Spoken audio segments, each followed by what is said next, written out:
नमस्कार दोस्तों, स्वागत है आपका अनमोल यादें में, जहां हम लाते हैं बीते ज़माने की दिलचस्प कहानियां।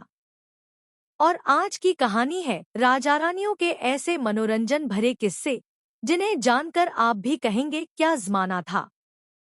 आज हम बात करेंगे एक ऐसी रॉयल महिला की जिनकी खूबसूरती, शालीनता और आत्मविश्वास की मिसाल आज भी दी जाती है।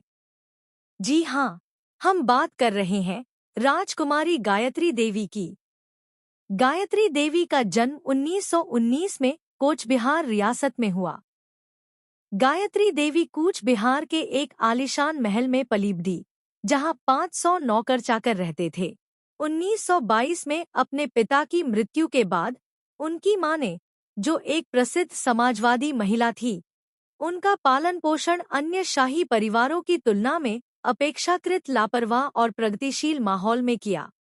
उनका उपनाम आयशा उनकी मां द्वारा पढ़े जा रहे एक उपन्यास से प्रेरित था। हालांकि यह इस्लामी अर्थों के बारे में चिंताओं के बाद एक पारिवारिक उपनाम बना रहा। उनकी मां महारानी इंदिरा देवी स्वयं एक स्टाइल आइकन थी। गायत्री देवी ने लंदन और स्विट्जरलैंड में शिक्षा प्राप्त की। गायत्री देवी अपनी शान शौकत के लिए मशहूर थी, खास तौर पर फ्रेंच शिफॉन साड़ियों और आकर्षक गहनों के प्रति उनके प्यार के लिए। 1943 में वोग के लिए सेसिल बीटन द्वारा खींची गई तस्वीर में उन्हें अभिनेत्री लीला नायडू के साथ दुनिया की 10 सबसे खूबसूरत महिलाओं में से एक नामित किया गया था। इसके बावजूद उन्होंने अपनी सुंदरता को कम करके आका 2004 के एक साक्षात्कार में कहा, मैंने कभी भी सुंदर महसूस नहीं किया। शारीरिक बनावट मुझे परेशान नहीं करती, ऐसा कभी नहीं हुआ, ऐसा कभी नहीं होगा। उनकी साड़ी पहनने का स्टाइल, मोती की माला और सिर ऊंचा उठाकर चलने की अदा सब कुछ राजसी था। घुड़सवारी और पोलो की शौकीन, वह जयपुर राइडिंग और पोलो क्लब की आजीवन संरक्षक थी। उन्होंने भारत में पहली मर्सिडीज बेंज W126 500 सेल आयात की, जिसे बाद में मलेशिया भेजा गया। उनके पास कई रोल्स रॉयस और एक विमान था। खेलों के प्रति उनका जुनून घोड़े पालने और शिकार तक फैला हुआ था। गायत्री देवी ने 9 मई 1940 को कूच बिहार पैलेस में एक भव्य समारोह में जयपुर के महाराजा सवाई मान सिंह द्वितीय, जिन्हें जय के नाम से जाना जाता था, से विवाह किया, जिससे वे जयपुर की तीसरी महारानी बनी।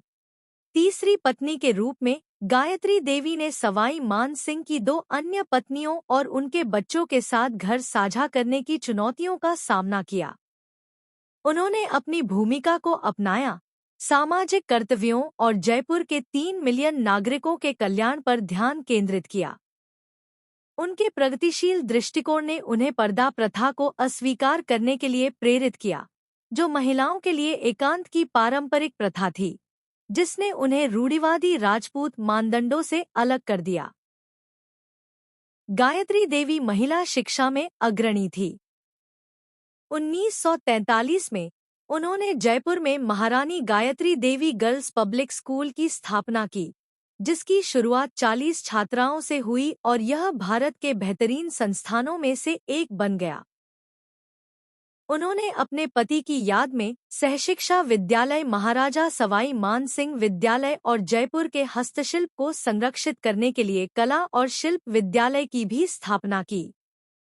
1947 में भारत की आज़ादी और रियासतों के भारत संघ में विलय के बाद गायत्री देवी ने राजघराने से राजनीति में कदम रखा।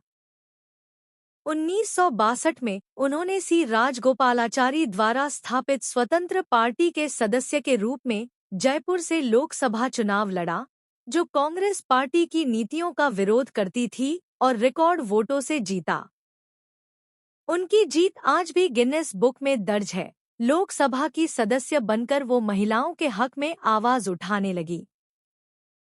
प्रधानमंत्री इंदिरा गांधी द्वारा लगाए गए आपातकाल 1975 से 1977 के दौरान गांधी की मुखर आलोचक गायत्री देवी को विदेशी मुद्रा संरक्षण और तस्करी गतिविधियों की रोकथाम अधिनियम कोफेपोसा के तहत गिरफ्तार किया गया था। उन्होंने राजनीतिक कैदियों और अन्य लोगों के साथ तिहाड़ जेल में 5.5 महीने बिताए, कठोर परिस्थितियों को झेलते हुए भी अपनी गरिमा बनाए रखी। उन्होंने जेल में बच्चों को पढ़ाया। कैदियों के साथ खेल खेले रहा होने के बाद उन्होंने राजनीति से संन्यास ले लिया। आपातकाल के दौरान उनकी गिरफ्तारी को व्यक्तिगत दुश्मनी के लिए जिम्मेदार ठहराया गया था। इतिहासकार खुशवंत सिंह ने इंदिरा गांधी की उनकी सुंदरता और प्रभाव से ईर्ष्या का उल्लेख किया था। कथित तौर पर इंदिरा गांधी ने संसद में उनका अपमान किया। गायत्री देवी ने संजय और इंदिरा गांधी की मौतों को आपातकाल के दौरान छापे गए जयगढ़ किले के खजाने के कथित अभिशाप से भी जोड़ा।